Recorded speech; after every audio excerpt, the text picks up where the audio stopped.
Hello दोस्तों, मैं Mohammad Shahzad repair my mobile से। तो चलिए एक नया अपडेट आपके लिए। वैसे तो बहुत सारे वीडियोस अब देखने को मिलते हैं, लेकिन रिपेयर माई मोबाइल क्या बता रहा है इसमें नया कुछ खास। तो आपके सामने है F64। अब ये F64 क्या है तो आपको मैं बता दूं, ये F64 आपको फ्लैश 64 बॉक्स के बारे में मैं बताने वाला हूँ। F64 बॉक्स बेसिकली काम किस चीज में करता है तो मैं आपको अगर संक्षिप्त में बताऊं, छोटे शब्दों मतलब छोटे शब्दों में, तो इसका यूज बेसिकली करते हैं हम लोग किस चीज में। ये जो बॉक्स है इसका नाम है फ्लैश 64। थोड़ा लॉजिक अलग इन्होंने लगाया है कि ये प्रोग्रामिंग बॉक्स होकर भी फ्लैशिंग का काम कर रहा है। मतलब जो यूएसबी से जो स्पीड मिलता है या यूएसबी की तरह जो काम करते हैं, क्या वैसा ही है सिनेरियो जैसे कि हम यूएफआई इजी जे टैग बॉक्सेस में करते आए हैं, क्या वैसा ही इसमें करेंगे या कुछ अलग। तो बहुत सारी चीज़ें इसकी हमने देखी, जब इसके डॉक्यूमेंट्री को पढ़ा, देन इसके चीज़ों को देखा मैंने, तो कुछ चीज़ें नहीं दिखी इसमें।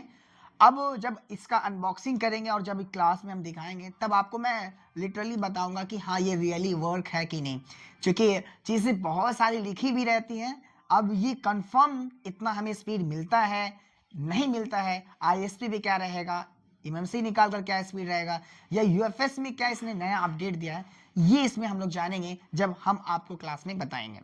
अब खैर यहां पर गौर करेंगे तो ये फ्लैश 64 जो है इन्होंने जो लॉन्च किया है, इसमें सबसे पहले आपको अडेप्टर दिख रहा है, ये आपका अडेप्टर है। उसके अलावा आईएसपी का काम करने के लिए यहाँ पर आईएसपी कनेक्टर है। यहाँ पर ये आपका यूएसबी केबल है जिसमें सिस्टम से कनेक्ट करेंगे आप। और इसके अलावा ये आईएसपी का जम्फर करने के लिए वायर है, आईएसपी वायर।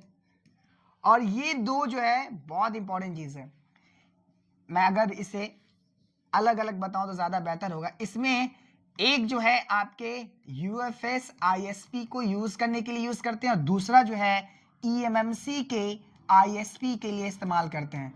यानी क्योंकि मालूम है हमें कि एमएमसी की जो जम्फर होती है वो अलग उसके नाम से होती है, और यूएफएस की जो जम्फर हम लोग करते हैं लॉजिकल यूनिट्स के आरएक्सओपी आरएक्स ऑन टीएक्सओपी टीएक्स ऑन, उसके कनेक्टर अलग होते हैं। तो इनके लिए इन्होंने अलग अलग आईएसपी दिया जो यहाँ पे स्लॉट पे हम लोग लगाते हैं। साथ में यहाँ पे कुछ एसडी कार्ड की भी रिपेयरिंग के लिए यूज किया इन्होंने। यहाँ पर हम लोग अगर आपको ये जो आईएसपी कनेक्टर है, ये आईएसपी कनेक्टर, इसमें अगर आपको ईएमएमसी की काम करनी है तो ये कनेक्टर यूज करेंगे, अगर यूएफएस का काम करना है तो ये कनेक्टर यूज करेंगे।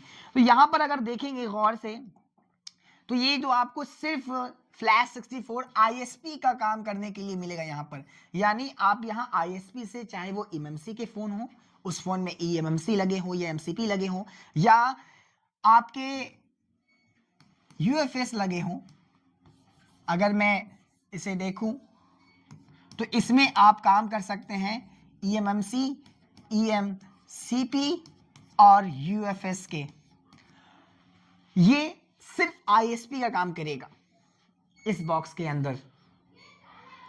यदि आपको काम करना है कि सॉकेट के साथ काम करें, जैसे कि अभी इजी जेटैग में क्या बाई करते हैं आप लोग, तो इजी जेटैग में क्या मिलता है, सिर्फ आपको बॉक्स मिलेगा और एक आईएसपी सॉकेट 3 बिट का, 1 बिट, 4 बिट और 1 बिट का मिलता है। सेम उसी प्रकार से कुछ लॉजिक यहाँ पर भी लगाया है, सिर्फ आईएसपी का काम इस बॉक्स के द्वारा आप कर सकते हैं। ये आपको बैग मिलेगा ताकि आप अच्छे से सेफली इसको रख सकें, आपकी खराब ना हो। तो कुछ चीज़ों को इन्होंने ध्यान में रखा है, तो अच्छा लगा ये चीज़ें देखकर।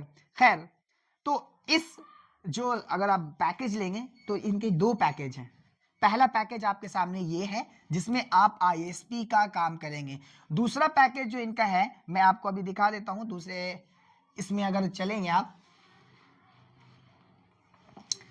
चलिए यहां पर गौर करेंगे तो इसमें देखिए, एक तो आपका आईएसपी का पैकेज अलग से आता है, यानी सिर्फ बॉक्स जैसे इजी जेटैग आप बाई करते थे उसी प्रकार से आप सिर्फ फ्लैश 64 के बॉक्स को बाई कर सकते हो। उसमें आप आईएसपी का काम कर सकते हैं, ईएमएमसी का हो या यूएफएस का हो। यहां पर क्या है, अगर आपको दूसरा पूरा पूरा कंप्लीट लेना है तो उस केस में आपको उस आईएसपी के साथ साथ ये चार जो अडेप्टर दिख रहा है आपको, ये चार अडेप्टर आप ले सकते हैं। ये बीजीएस सॉकेट भी कह सकते हैं। इसमें आप गौर करेंगे तो अगर मैं बताना चाहूंगा यहाँ पर कि गौर करें तो आप सबसे पहले देखेंगे इसने जो गौर किया है, इस लाइन पर गौर कीजिए, इसने लिखा है यूएफएस बीजीए 153 को ये सपोर्ट करेगा। उसके अलावा UFS BGA 297 को, जो EasyJet ने भी 297 दिया है एडेप्टर, ठीक है। तो इसका मतलब 297 दिया है, तो UFS का जो वर्जन है 3.1 से लेकर 4.0 और 1 तक वो सपोर्ट करेगा, क्योंकि 297 उसके अंदर अंतर्गत आता है, ठीक है। तो इसका मतलब ये होता है कि ये डायरेक्टली सपोर्टेड है।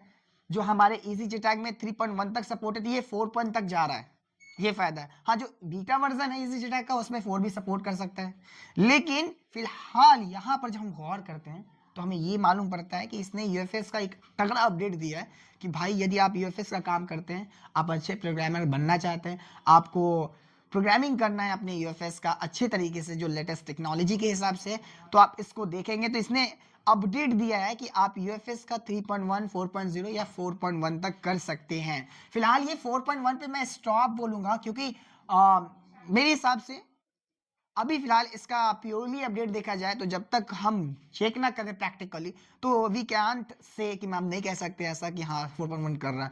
हाँ, लेकिन इतना ये 4.0 डेफिनेटली करेगा। 4.1 में अभी चांसेस है, क्योंकि अभी फोन से निकलेंगे, क्योंकि इनके कोई ऐसे वीडियोस भी नहीं है निकले हैं जिससे आपको बता सके। खैर, तो यहां पर आप देखेंगे सबसे पहला जो इन्होंने यूज किया है कि सबसे पहले इन्होंने एक UFS BGA 153 का एक अपडेट दिया, एक अलग सॉकेट रखा है। दूसरा सॉकेट इन्होंने UFS BGA 297 का एक अपडेट रखा है। तीसरा UFS BGA 254 का रखा है। ये आपको तीन जो अडेप्टर हैं 1, 2 एंड 3 UFS के लिए इन्होंने अलग से एक अडेप्टर रखा है।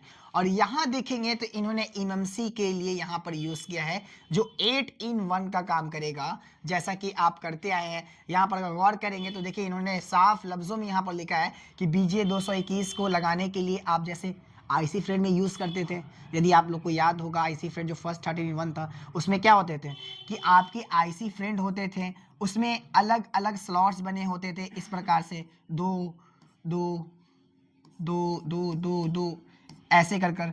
अब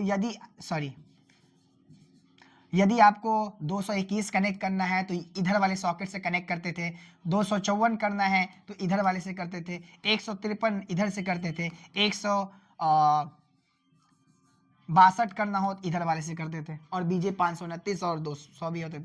तो इसी प्रकार से एक ही सॉकेट में सारी EMC और EMCP के सपोर्टेड सॉकेट बनते थे। सेम उसी प्रकार से इन्होंने भी वैसा ही किया है। यहाँ पर गौर करेंगे अगर तो देखिए इन्होंने साफ लफ्जों में लिखा है कि BGA 221 के लिए आप इधर से कनेक्ट करें, BGA 254 आपकी EMMC हो तो इधर से कनेक्ट करेंगे, 153 और 169 चूंकि एक होता है तो आप इधर से करेंगे, और इस साइड चूंकि हिडन है तो यहाँ पर जो आपका सपोर्ट करेगा BGA 162 और 186, ये आप इधर से सॉकेट कनेक्ट करेंगे। यानी इन्होंने यूनिवर्सल एक सॉकेट बनाया है MMC और EMCP के लिए। फिलहाल UFS के लिए इन्होंने अलग रखा है। तो इनके ये पैकेज हैं जो इसमें मैंने अभी आपको बताए। आगे चलेंगे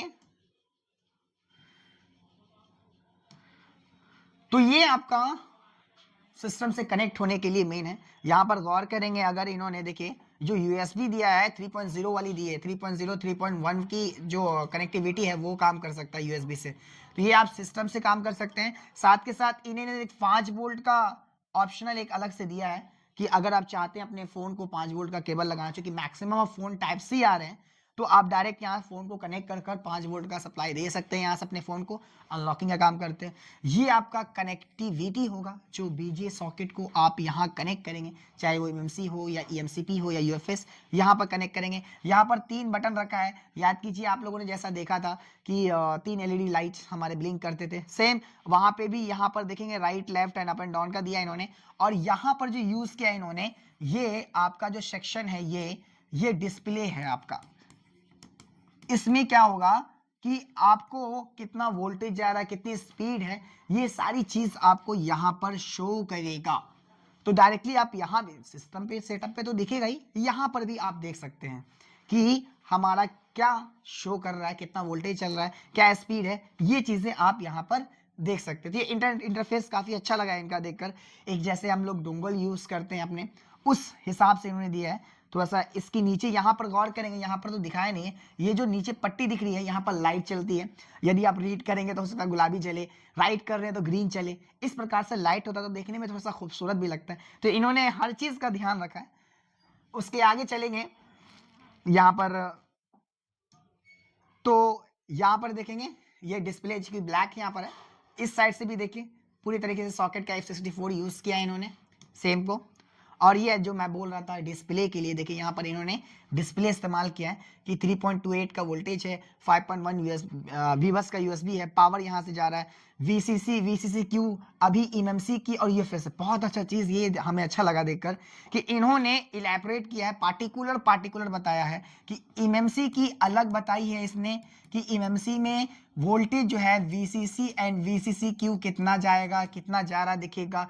और अगर यूएफएस का है तो इन्होंने अलग से यूएफएस का बताया है कि VCC, VCCQ एंड VCCQ2 कितना जा रहा है। ये 3 टैब अलग से बताए ना वोल्टेज के हिसाब से, यहाँ पे देख सकते हैं। तो काफ़ी अच्छा लगा देखकर इसे।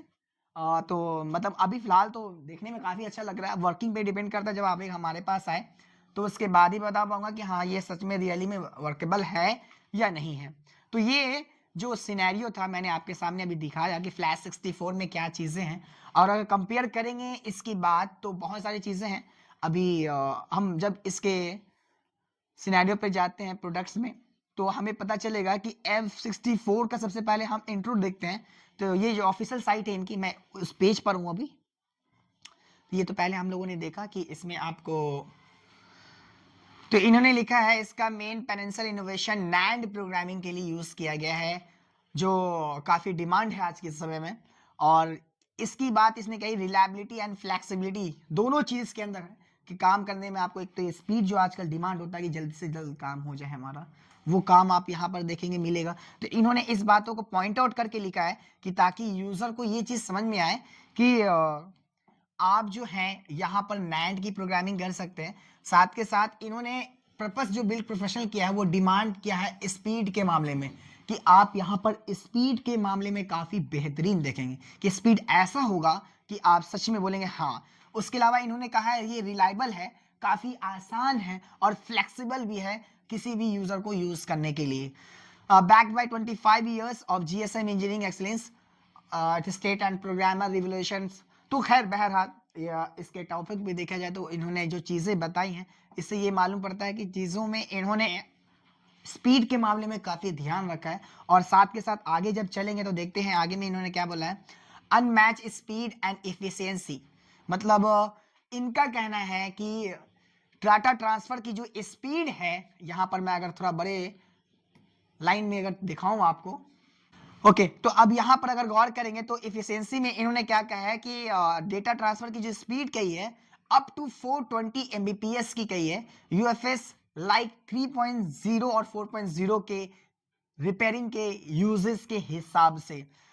अगर इसमें बात करेंगे स्टोरेज की तो ये फुल कंपैटिबल है। इसका मतलब ये है कि आप इसमें UFS 1.0 से लेकर, इन्होंने जो कहा है जो मैं शुरू में बताया भी आपको कि UFS 1.0 से लेकर 4.1 जो अभी तक अपडेटेड है, अभी 5.0 तो अभी डेवलप्ड हुआ नहीं है। तो इन्होंने कहा है कि 1.0 से लेकर 4. तक काम कर सकते हैं HS पर, यानी काफ़ी अच्छा स्पीड दे रहे हैं ये हैंडसेट के गियर पे। Speed up to 420 Mbps, 420 Mbps की स्पीड से यूएफएस के लिए। फिर इन्होंने यूएफएस के बाद जो पॉइंट आउट किया है एमएमसी पर, कि एमएमसी में चूंकि आपके यूएफआई में 4.1 करता है, EasyJetag में करता है, मीपी में करता है, मेडुसा में करता है, तो ये चीज़ कॉमन मिलेगा आपको। हाँ यहाँ पर इन्होंने क्या किया है 200, देखिए यहाँ पर स्पीड को बढ़ाया है इन्होंने। अब इज इट रियली, मतलब सच में ऐसा है कि नहीं, तो जब हम वो करेंगे क्लास में और आपको मैं जब एक छोटा सा वीडियो बनाकर दिखाऊंगा अभी कि सच में ऐसा स्पीड मिल रहा है या नहीं मिल रहा है। उसके बाद इसमें नैनो मेमोरी कार्ड जो आपके आते हैं उसको भी आप काम कर सकते हैं रिपेयरिंग का, 90 Mbps की स्पीड इन्होंने रखा है।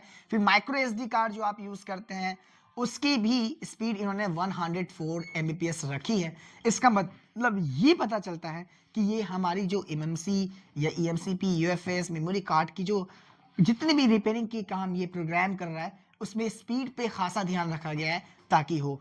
अब ये जो इन्होंने ये भी मेंशन किया है कि स्पीड के साथ साथ हम उस चिपसेट को सपोर्ट भी कर रहे हैं, मतलब उस वर्जन को। तो ये भी चीज़ देखने वाली बात है कि ये सच में रियली में ऐसा करता है या नहीं करता है। आगे चलेंगे इसके, तो आगे हम जब देखते हैं, सॉरी, तो सप्लीमेंटल इंटरफेस इन्होंने कहा है कि ये जो है इन चीज़ों पर गौर किया है, RFFE, JTAG, SPI, I2C and UART, यानी ये जो मेथड है इन्होंने अप्लाई किया है। एक प्रोग्रामर के हिसाब से आसानी होगा समझने के लिए कि जो इसमें मेथड है RFFE का, JTAG का, ISC प्रोटोकॉल का, या सॉरी SPI प्रोटोकॉल का, या I2C जो प्रोटोकॉल हमारे ज़्यादातर इसी JTAG में भी सपोर्टेड है, UART, ये मेथड अप्लाई किया है, क्योंकि एक प्रोग्रामर के लिए ये चीज़ होना काफ़ी महत्वपूर्ण है कि वो काम कर सके सही तरीके से अपने बॉक्स के अंदर। उसके बाद कनेक्टिविटी एंड कंट्रोल की बात करें तो ये dual USB 3.2 generation and USB 2.0, यानी यहाँ अभी देखेंगे 3.1 के बाद 3.2 को अपडेट किया है इसने कि USB आप 3.2 तक इसमें काम करवा सकते हैं, और USB 2.0 को भी काम करेगा ये कनेक्शन में। साथ के साथ एक और चीज़, बहुत अच्छी चीज़ इसने बताई है कि वायरलेस कर सकते हैं Bluetooth 5.0 and WiFi for added convenience.